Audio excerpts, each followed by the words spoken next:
हैं दिल्ली दिल भरों की है, दिल जलों की है। कहते तो ये भी हैं कि दिल्ली दिल फरेबों की भी है। और लकी यानी कि लक्ष्मण लाल अग्रवाल में ये सारे गुण मौजूद थे। लोग उसकी शक्ल को देखकर ही कह देते थे, अबे दिल्ली से हो क्या? लकी वैसे दिखने में स्मार्ट और अट्रैक्टिव था, पर जेब से खस्ता हालत होने की वजह से रहता बेहद सिंपल तरीके से था। शर्ट का रंग उड़ा हुआ और पैंट से पैबंद जुड़ा हुआ। कहने को तो उसकी उम्र के लड़के दिल्ली की सड़कों पर रात को मोटर बाइक दौड़ाते थे, लेकिन लकी उर्फ लक्ष्मण लाल अग्रवाल सिर्फ कमरे से कॉलेज में पढ़ाई और गर्लफ्रेंड डिंपल के साथ थोड़ा वक्त बिताना, फिर कॉलेज से दुकान, दुकान से जब होम डिलीवरी आए तो वहां, और फिर घर चला जाता था। हाँ, कभी कभी जब वो किसी लड़के को खाली सड़क पर मोटर बाइक दंदनाते हुए देखता तो कहता, एक दिन अपना टाइम भी आएगा जब मैं चश्मा लगाकर बैठूंगा और पीछे डिंपल को बैठाऊंगा। देखना, जब वो मेरी कमर में अपना हाथ कसेगी और मैं तेजी से मोटरसाइकिल को इंडिया गेट के आसपास दौड़ाऊंगा, तो सारे दिल्ली का दिल हम दोनों को देखकर चलेगा। दुकान में रखा हुआ बर्नॉल भी काम नहीं आएगा। लकी ने कहा और अपने हाथ में बर्नॉल की क्रीम को दबा दिया। जैसे ही उसने क्रीम को दबाया, उस क्रीम बाहर आ गई। अबे गधे, क्या कर रहा है? वो कोई स्पंज की गेंद है क्या जो उसे दबा रहा है? दुकान के मालिक ने उससे फटकारते हुए कहा और उसके सर पर एक चपत लगा दी। Sorry sir. लकी ने अपना सिर बचाते हुए कहा। वो खरोल बाग में स्थित एक छोटी सी मेडिकल स्टोर पर काम करता था। उसकी दुकान का नाम था चमन मेडिकल स्टोर और उसकी ओनर का नाम था चमन लाल। लकी पिछले 5 साल से इन्हीं की दुकान पर काम कर रहा था। यहाँ इस छोटी सी शॉप पर काम करना उसकी मजबूरी थी। लाइफ में कंगाली की वजह से उसे कॉलेज में पढ़ाई पूरी करने के लिए पार्ट टाइम जॉब करना था। उसने कई अच्छी जगह अच्छी तनख्वाह की नौकरी ढूंढी, पर नहीं मिली और वो इस मेडिकल स्टोर पर ही अटक गया। गधे, अब इसके पैसे क्या तेरा बाप भरेगा? कटेगा। इसका पैसा भी तेरी तनख्वाह से कटेगा और एमआरपी से डबल रेट में कटेगा। चमन ने अपने दांतों को किचमिचाते हुए कहा। गुस्से की वजह से उसकी नाक फूल गई थी और लकी की सांसें। उसने घबराते हुए ओनर से पूछा, एमआरपी से डबल क्यों सर जी? ताकि अगली बार से ऐसी कोई हरकत करने से पहले तू डबल बार सोचे। चमन ने कहा और उसके हाथ से ट्यूब छीन ली। उसका जी तो चाह रहा था कि वो लकी की खोपड़ी पर एक और बार अपना हाथ साफ कर ले, लेकिन उससे पहले ही दुकान का फोन बजने लगा। फोन की घंटी बजते ही लकी को वहां से निकलने का मौका मिल गया और वो भागते हुए फोन उठाने के लिए चला गया।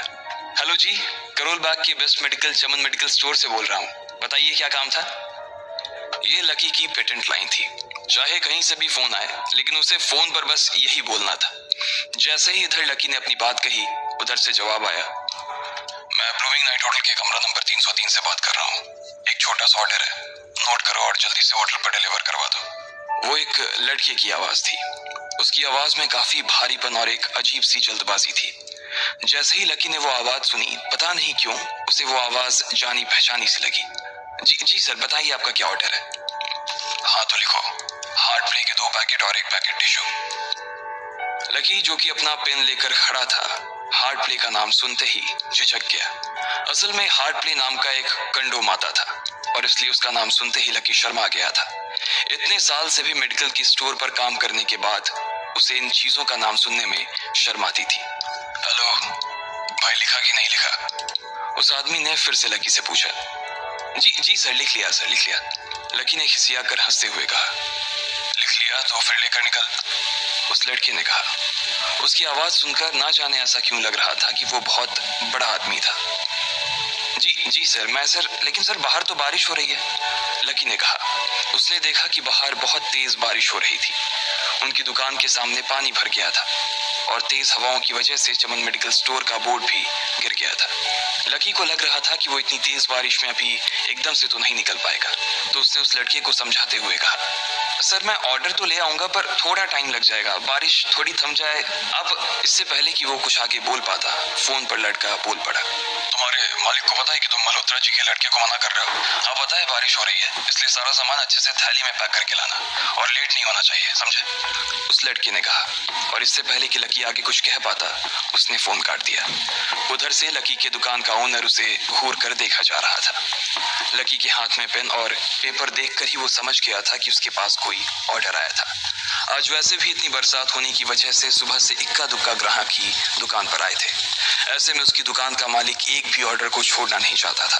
वो लकी को देख रहा था और लकी बारिश की ओर देख रहा था। बारिश का बहाना नहीं चलेगा, जाना पड़ेगा, चमन लाल ने कहा। मैं बहाना नहीं कर रहा सर, थोड़ी बारिश धीमी हो जाए तो मैं चला जाऊंगा। अभी आप खुद ही देखिए कितनी तेज बारिश है। वो पता नहीं कोई मिस्टर मल्होत्रा का कोई बेटा कुछ ज्यादा ही जल्दी में था। मैं साइकिल से तो पहुंच नहीं पाऊंगा इतनी जल्दी। लकी ने उनकी ओर देखते हुए कहा। क्या कहा? मिस्टर मल्होत्रा जी का बेटा? तू मेरी दुकान बंद करवाएगा क्या? अभी क्या भी निकल उनका ऑर्डर लेके। वो हमारे बहुत पुराने कस्टमर है, चमन ने कहा। पर लकी ने कहा ही था कि चमन बोला। पर कुछ नहीं, तू मेरी मोटरसाइकिल ले जा, उसने गुस्से में कहा। अरे सर जी, 200 के ऑर्डर में मुश्किल से 40 रुपए बचेंगे।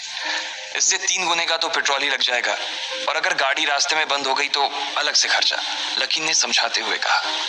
वो जानता था कि उसका मालिक इन सब बातों पर ध्यान नहीं देने वाला। चमन लाल बोला। कोई बात नहीं, तू जा, चाहे जो हो जाए ग्राहक नाराज नहीं होना चाहिए, और वैसे भी वो मल्होत्रा जी का बेटा है। चमन लाल ने मोटरसाइकिल की चाबी लकी की ओर उछालते हुए कहा। लकी ने चाबी ली। उसे देखकर उसके अंदर मिक्स फीलिंग आ गई। एक तो वो बहुत खुश हुआ कि बड़े दिनों बाद बाइक चलाने को